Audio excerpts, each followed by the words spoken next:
수요와 공급 접근은 어떻게 해야 될까? 기준과 정의에 대해 알아보자.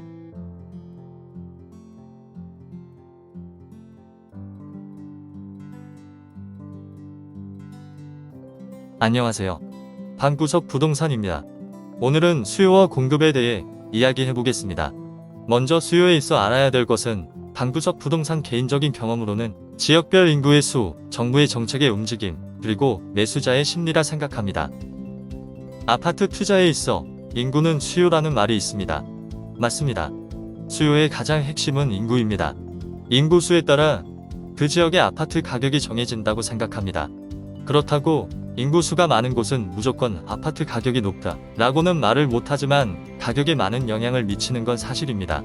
그리고 정부의 정책의 영향으로 인해 수요의 방향, 매수자들의 심리를 움직일 것입니다.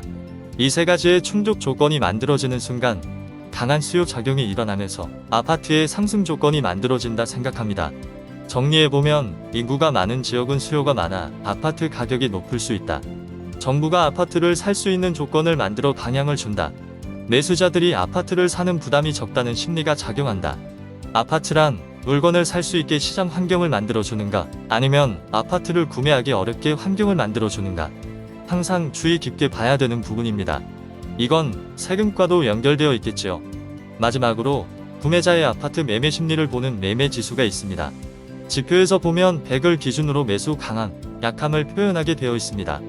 100 이상으로 되는 지역군들은 아무래도 상승세로 이루어져 있는 경우가 많습니다. 하지만 이 지표는 보통 후행 지표로 방구석 부동산은 보고 있습니다. 매수 심리의 방향 지표가 상승 국면에 놓여 있으면 보통 다 어느 정도 상승되어 있는 지역이었습니다. 그렇다고 매매지수 지표를 볼 필요가 없는 것보다 우리가 시장 조사와 분석을 통해 매수 심리의 부분도 관심 있게 볼 필요가 있습니다. 이렇게 복합적으로 이루어진 부분을 확인하기 위해 아파트 시장 조사를 진행하여 적기에 아파트 구매를 진행합니다. 그럼 이제 공급에 대해 이야기해 보겠습니다. 방구석 부동산은 수요보단 공급이 더 중요하다고 생각합니다. 이유를 들자고 하면 수요인 인구는 조정이 불가능하다. 인구의 제약과 완화는 자연적 현상과 시대 반영에 따르는 부분이라 조정이 안 된다 생각합니다. 하지만 공급은 제약과 완화의 조정이 가능하므로 공급의 움직임이 아파트의 가격의 움직임이라고 정해 내릴 수 있습니다. 그럼 공급에서 알아야 할 것은 지역별 공급량, 정부의 정책, 그리고 아파트 분양권을 볼 수 있습니다. 먼저 지역별 공급량으로 아파트의 공급량을 확인합니다. 공급량에 따라 지역에 한정된 인구수와의 관계로 인해 아파트의 가격에 영향을 미치게 됩니다. 또한 분양권의 움직임으로 분양권의 수요가 많거나 분양권의 관심도에 따라서 공급의 양도 확인 가능합니다. 그리고 정부의 정책이 있습니다. 우리나라는 정부의 정책으로 인한 아파트 시장의 움직임이 많은 편입니다.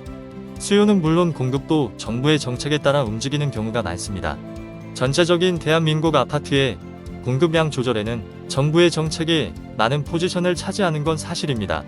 그렇다고 정부 방향대로 움직이는 건 아니니 상황에 맞게 모니터링을 합니다.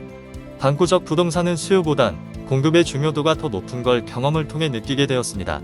하지만 분석의 기준은 제각기 틀리기에 정답은 아니니 참고만 하시면 됩니다. 자, 그럼 간단하게 대한민국의 아파트 수요와 공급의 방향을 알아보았습니다.